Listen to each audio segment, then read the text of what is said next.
Hello everyone, GameDog here, and welcome back to Let's Play Harry Potter and the Sorcerer's Stone for the Game Boy Advance.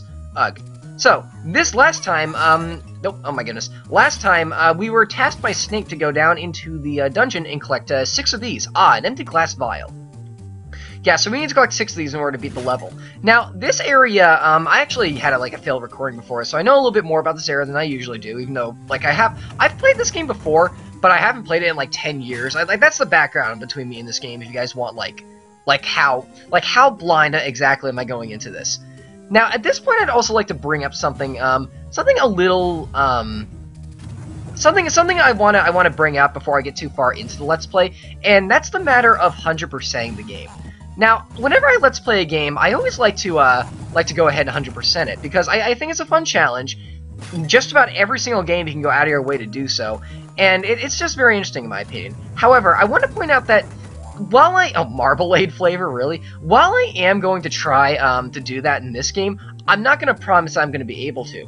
And the reason why is, simply put, no one's ever heard of this game. There aren't leagues out there of people who play Harry Potter and the Sorcerer's Stone for the Game Boy Advance competitively, basically, and thus, there's, not really that much information on this game online. I do like using sites like GameFAQs to find my information for this kind of thing, but, honestly, there's, 2 complete walkthroughs of this game, and even then, there's, well, I actually fell there. Apparently you have to do the whole area over again if you fall down.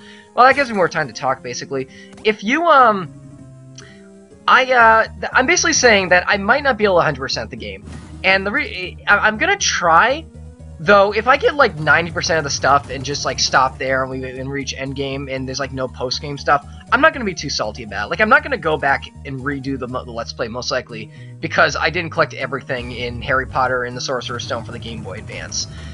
Yeah, so just in case, I doubt there are that many people out there who are that adamant about 100%ing literally every single game, but there's gotta be 1 or 2 people out there who actually care if I 100% this game or not. So basically what I'm saying is I'm going to try, but I'm not going to promise anything. I am cross-checking walkthroughs basically. So I have my grounds covered. If there is a way to 100% this game, I will most likely do it in this playthrough. So there we go. And reading through the walkthroughs, I've actually learned a thing or two about this game that I didn't know quite before. In the failed recording, I actually discovered a new area because of the walkthrough that I've never actually reached before. Okay, now you can sneak behind these barrels and do this from this side, but I'm actually going to play it safe this time. I don't want to fall down and have to do that whole thing over again. This game is a little unforgiving with that kind of thing, but honestly, as you can see, it took us a minute to get back. Oh, there's the next empty vial. It took us a minute to get back, so it really shouldn't be that big of a problem overall. Now, these are the kinds of switches that you have to stand on, not necessarily just press.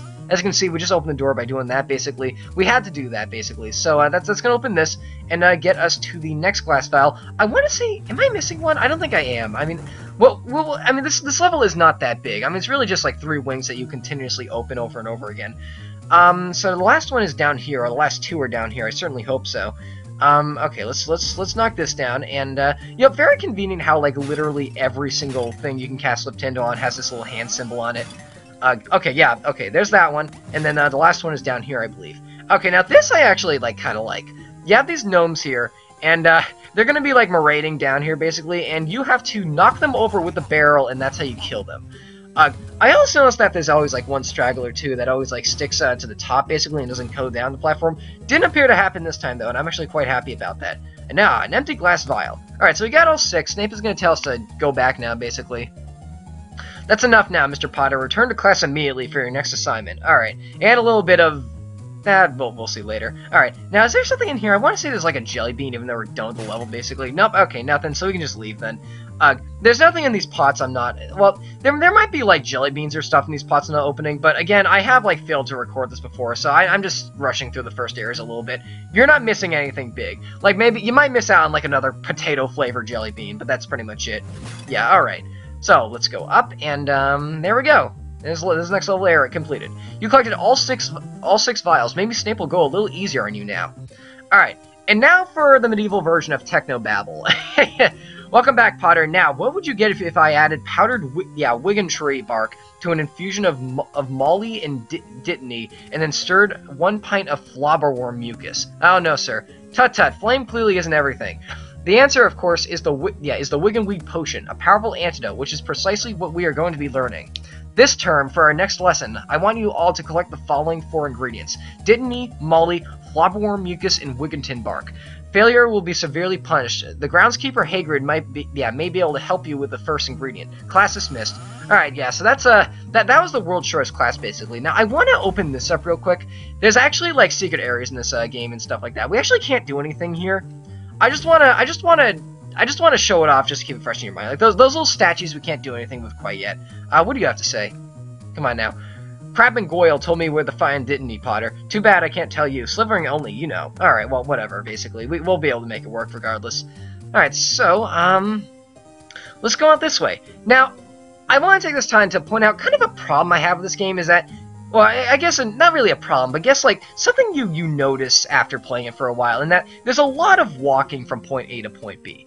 Once again, the castle is very big, and, yeah, and because of that, you're gonna find yourself walking from point A to point B a lot of time. That Snape's not very nice, is he? I think that's putting it mildly wrong. How are we ever going to find all 4 ingredients? I wouldn't know where to start. Well, Snape mentioned that Hagrid might help with the Dittany. Yeah, he lives in a hut out in the grounds. Come on, this way. Okay, so, we're actually gonna go out to the grounds now. The castle is big. The landmarks you need to know. Hagrid's hut is this way, Harry. Follow me. Okay, I'm actually gonna ignore you for the time being. The landmarks are sparse, and because of that, you just spend a lot of time walking from place to place. Okay, well, that's Quidditch. We can go there later. I'm actually going to go to a secret area. I believe down in the bottom right here, there's one of these trees. I actually never knew about this before I started looking up walkthroughs of this game when I was Let's Playing it, which is pretty neat. Okay, so let's knock this fool out. And now we're gonna be now we're gonna be introduced to a new enemy. Can I just kill him instantly? Come on. Oh, no. Oh, come on now.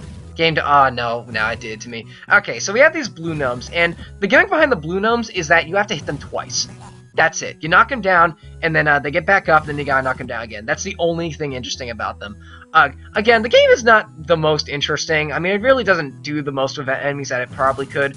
But whatever, we'll make it work anyway. These brambles, those brambles, you have to shoot them 5 times to get rid of them. They shoot out spikes every single time you hit them, which you have to watch out for. Okay, that should have hit. And the final set of spikes that gets shot out goes way farther than the other ones. So that you really got to watch out for. So let's use this on you. Am I far away? Yeah, I'm far away. Yeah, I'm far. Yeah. Yeah, this thing won't hit me. I'm too far away. Unless, let's see. Then I'll move out of the way. Yeah, see, that would have hit me if I stayed there. And now, another new enemy. These are called... I believe these enemies are called fire crabs. I just found that again on the walkthrough, and I found that hilarious, because these are actually turtles. Ugh. They're like... You know, do you think maybe they were going for, like a Mario Brothers thing? With, like, the crabs and turtles that shoot fire, basically? I don't know. That's what comes to mind whenever I look at these things. Now, I believe you have to knock them over 3 times, and that's how you kill them. Let's see here. I believe that one way on the right there is at 2 hits. Again, Fliptendo is like the hardest thing to aim of all time, basically. Can I kill you, basically? Now, a little trick you can actually use to helping yourself out with these guys is that they can actually... These enemies can only shoot diagonally. So if you stay on like an X or Y axis like this, they actually never hit you. Which is pretty interesting. Oh, and we defeated them, and we got another pumpkin pasty. Alright. A pumpkin pasty. Alright, so now we only need 1 more in order to increase our life. And speaking of increasing our life, we're actually kind of low on health. Well, not really low on health, but I would like to be, like, 1 or 2 ticks more. Yeah, one or 2 more life than I am right now. Anyway, so these are the greenhouses. We'll come here later, basically. Hagrid's hut is to the left here. I do believe we have to go through a forest, though, so we're going to be doing that. And, where is it? Okay, it's up here. Wait a second, is there a dude here? Don't walk under a flying Slytherin. They drop things on you. Oh, okay. That's a good life lesson, basically. Okay. It's a reminder from Professor Sprout. Students should avoid poison mushroom patches. If you walk into this little patch right here of mushrooms, it'll actually hurt you. And I believe, let's see. We'll see here in, like, a second, basically. Okay. This area is actually, like...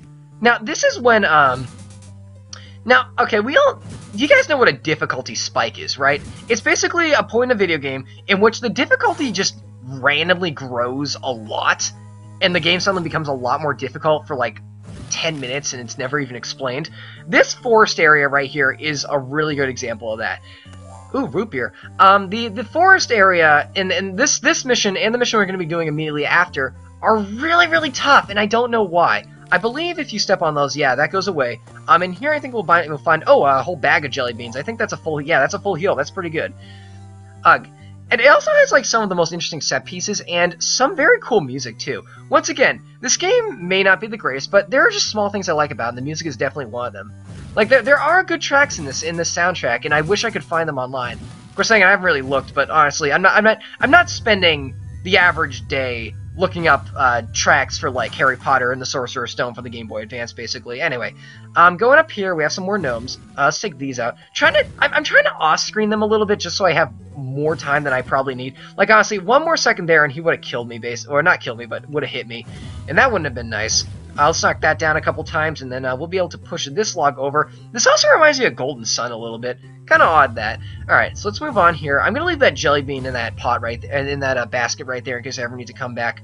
Let's see. Let's take out this gnome. Let's see here. Grab you. There we go. Alright. Moving on this way. Let's see. There are usually jelly beans in this patch. I actually don't need help right now. Ooh, broccoli. Let's see. Let's knock this down so I don't fall down later. Okay, I believe that's Hager's hut to the left there.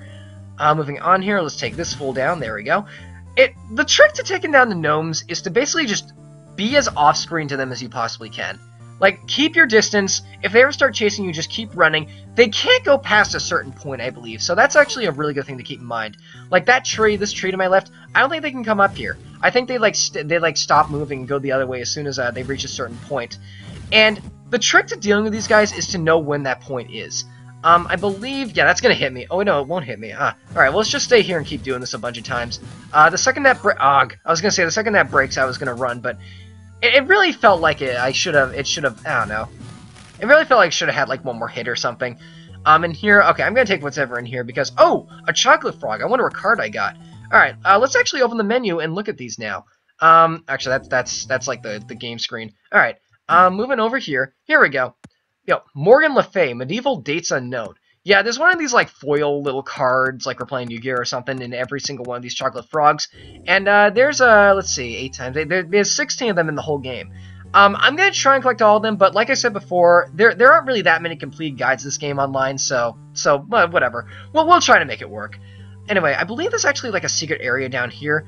Let's see. Oh, a chest. What's in here? Can I open this yet? I don't think... Oh, no, I need another spell to open that. Ignore that for the time being. We'll be back there later. Okay, so let's move up here. Oh, God, come on now. Alright, let's walk over that, and, let's see, over here, I believe to the left is another area. Yeah, that little gate area is another part of the, forest we'll be going to. We'll be coming back here later. This game repeats a lot. Well, not a lot, but, like, you visit areas multiple times. I'm actually going to eat this jelly bean really quick just so this guy doesn't kill me. Did I say booger flavor? Oh, my goodness. I think that's one of the weirder ones, actually. Okay, now let's stay at a very obscure angle so this thing doesn't hit me. 3, 4, 5... Oh, wait, no. Maybe it's 4 times. I don't know. Alright, so let's go to Hagrid's hut. Alright. Here's Harry. Good to see you. I must apologize for the slight gnome infestation. I've been a mite distracted lately, with the breaking at Gringotts and doing some special business for Professor Dumbledore and all. Hagrid, can you help me find an herb called Dittany? Snape's ordered us to find some before the next potions lesson. Of course I can, Harry. Follow me. Okay, I believe this is a good time to leave it off here. So next time, we will be moving on to our next mission. So there we go. Thanks for watching.